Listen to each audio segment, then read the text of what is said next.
Okay, so the first thing I would like to do is an example that involves, that illustrates what the complement of a set is. So first of all, I have the set U. It just consists of the numbers 20, 30, 40, 50, and 60. And I have another set, V, okay, which consists of 30 and 60. And if you notice, V is actually what we call a subset of U because 30 and 60 are both in U as well. So I can write this as V is a subset of U. I can also write this as V is a proper subset of U because V and U are not equal, okay? So that's just a side note here when we call these subsets. And so how do I find the complement of V in U? So the complement just consists of all the elements in U that are not in V. So for example, the 20, so basically just the opposite of V, everything else. So V complement, which can be denoted in this way, is given by 20, 40, and 50, and that's it. Okay, so we can also write that V complement is a subset of U, and in fact, V complement is a proper subset of U. And notice that V prime is not a subset of V, right? So that's how we would write that one set is not a subset of another set. We would just use this symbol. Okay. One other thing I want to point out is that we can also write that U is a subset of itself. Okay, because this symbol down here means equality. However, we can't use the proper subset notation because U is not a proper subset of itself. It's equal to itself, and so I would use this notation instead. So let's talk a little more about subsets and what subsets are. So what I want to do in this example is I want to list all the subsets of the set that consists of two elements, A and B. So what are all the subsets? So the first subset that is a subset of every single set is something we call the empty set. Okay, so that just means there's no elements. It's a special example, but the empty set is a subset of every single set. And then I'm going to look at one element subsets. So for example, A is a subset. It's a proper subset of this set, and so is B. And the only other possible subset is this set itself. So every set is a subset of itself. So we have 4 subsets.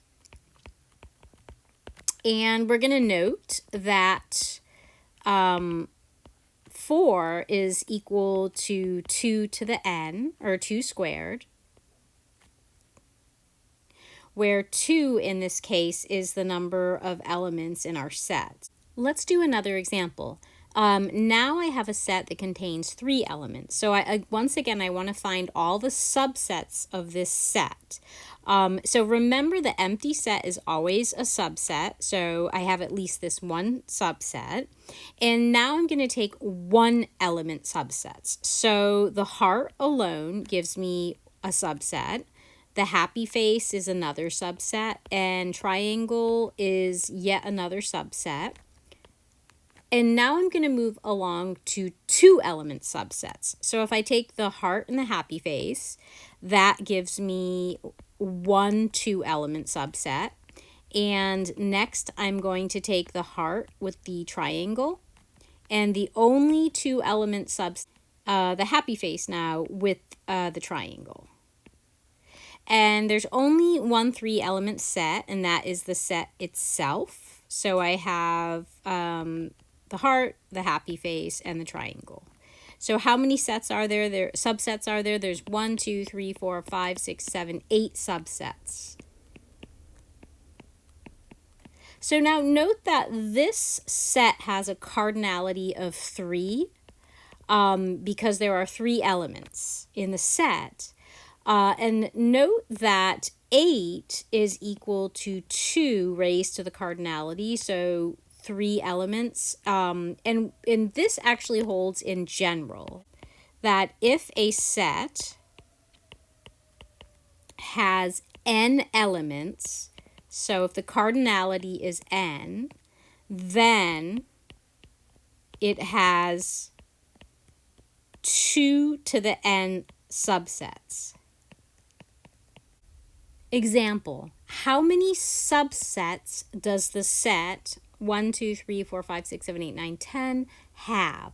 So remember from the previous example, we saw the number of elements in this set is 10, so the cardinality is 10. So using the previous rule, we know that there are 2 to the 10th, and that is equal to 1024 subsets.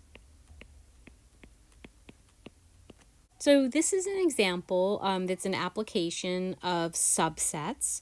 So let's suppose a restaurant offers oatmeal with up to 6 different toppings.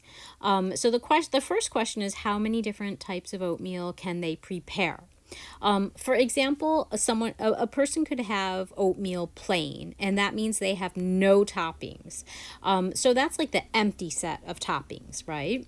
Or the person could have one topping, so they could have brown sugar, and that's all. Or perhaps they have strawberries, but that's all they want, just strawberries, okay, etc. So the number of different ways that they can have the toppings on the oatmeal correspond to the different subsets of a 6-element set. So in this case, the number of different possible toppings would be 2 to the 6th. Okay, so that is 64.